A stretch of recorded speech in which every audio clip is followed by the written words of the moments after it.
Assalamualaikum warahmatullahi wabarakatuh. Perkenalkan, nama saya Ivori Nursafadamona, kelas 10 IPA 1. Di video kali ini saya akan mempresentasikan mengenai Kerajaan Tarumanegara. Adapun yang akan saya bahas adalah letak corak serta tahun berdirinya, raja-rajanya, kehidupan sosialnya, politik dan pemerintahannya, proses kehancuran, serta peninggalan kerajaan tersebut. Yang pertama adalah letak corak serta tahun berdiri. Kerajaan Tarumanegara adalah sebuah kerajaan yang pernah berkuasa di wilayah Pulau Jawa bagian barat pada abad ke-4 sampai abad ke-7. Nama Tarumanegara diambil dari kata tarum yang artinya nila. Kata tarum dipakai sebagai nama sebuah sungai di Jawa Barat, yakni Sungai Citarum. Mungkin karena letak Tarumanegara yang dekat dengan aliran Sungai Citarum. Kerajaan Tarumanegara didirikan oleh Raja Dirajaguru Jayasingawarman pada tahun 358 Masehi yang kemudian digantikan oleh putranya Dharmayawarman. Kerajaan Tarumanegara bercorak Hindu. Letak kerajaan ini dulunya di Sungai Cisadane sebelah barat dan Sungai Citarum sebelah timur. Adapun raja-raja kerajaan Tarumanegara adalah: yang pertama adalah Raja Jayasingawarman pada tahun 358 sampai 382 Masehi. Yang kedua ada Dharmayawarman pada tahun 382 sampai 395 Masehi.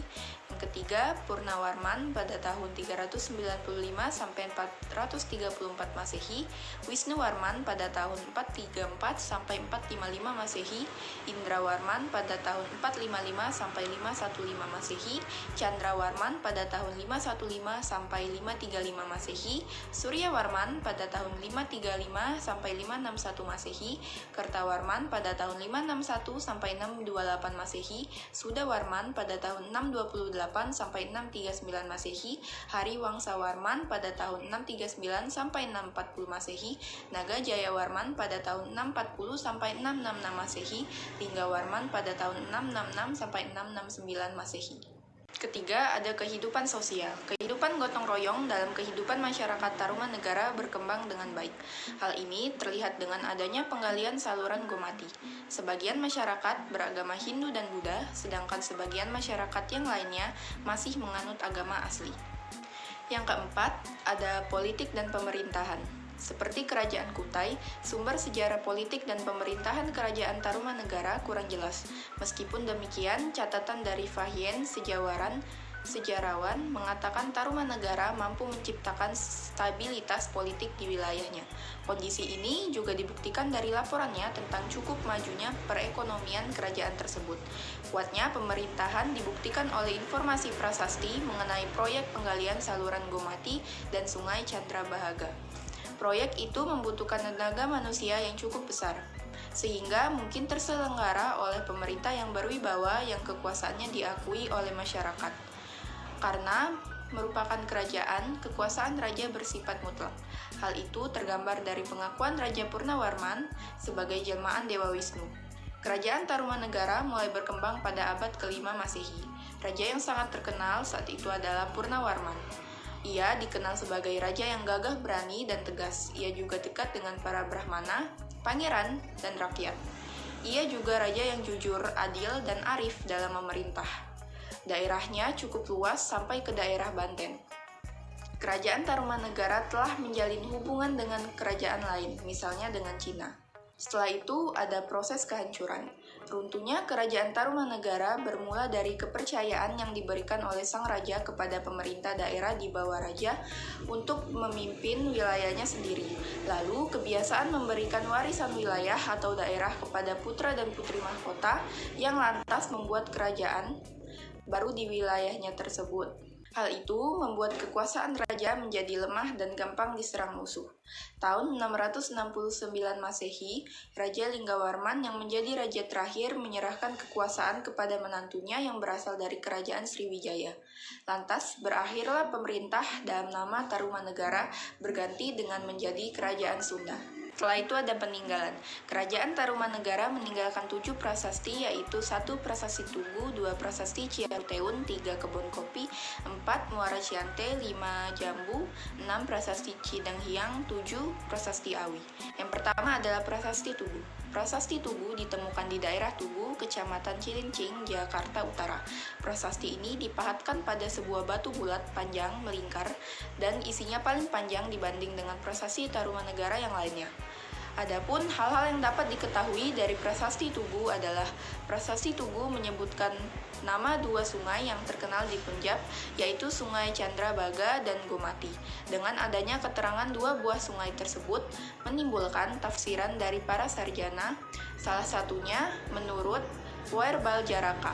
Sehingga secara etimologi, ilmu yang mempelajari tentang istilah Sungai Chandrabhaga diartikan sebagai Kali Bekasi. Prasasti Tugu juga menyebutkan anasir penanggalan walaupun tidak lengkap, dengan angka tahunnya yang disebutkan adalah bulan Palguna dan Chaitra yang diduga sama dengan bulan Februari dan April. Prasasti Tugu yang menyebutkan dilaksanakannya upacara selamatan oleh Brahmana disertai dengan 1000 ekor sapi yang dihadiahkan raja. 2. Prasasti Ciaruteun. Inskripsi ini disertai pula gambar sepasang telapak kaki. Inskripsi A isinya sebagai berikut. Ini bekas dua kaki yang seperti kaki Dewa Wisnu ialah kaki yang mulia Sang Purnawarman, raja di negeri Taruma, raja yang gagah berani di dunia. Yang ketiga ada Prasasti Kebon Kopi. Prasasti ini ditemukan di Kampung Muara, Desa Ciaruteun, Hilir, Cibung Bulang, Bogor. Prasastinya dipahatkan dalam satu baris yang diapit oleh dua buah pahatan telapak kaki gajah. Keempat ada Prasasti Muara Cianten. Terletak di Muara Kali, Cianten, Kampung Muara, Desa Ciaruteun, Hilir, Cibung Bulang, Bogor. Inskripsi ini belum dapat dibaca. Inskripsi ini dipahatkan dalam bentuk aksara yang menyerupai sulur-suluran dan oleh para ahli disebut aksara ikal. Yang kelima ada Prasasti Jambu atau Pasir Koleangka.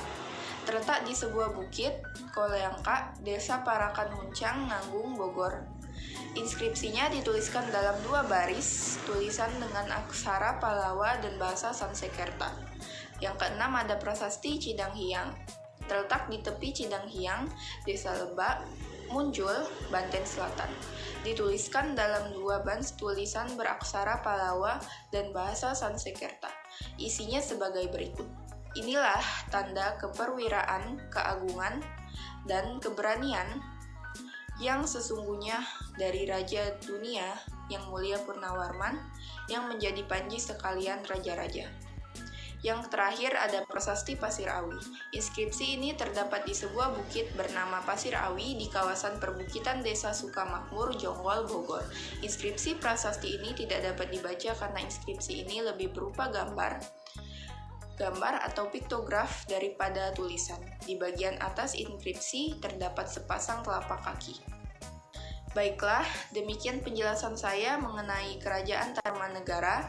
Bila saya ada salah kata, saya mohon maaf. Wassalamualaikum warahmatullahi wabarakatuh.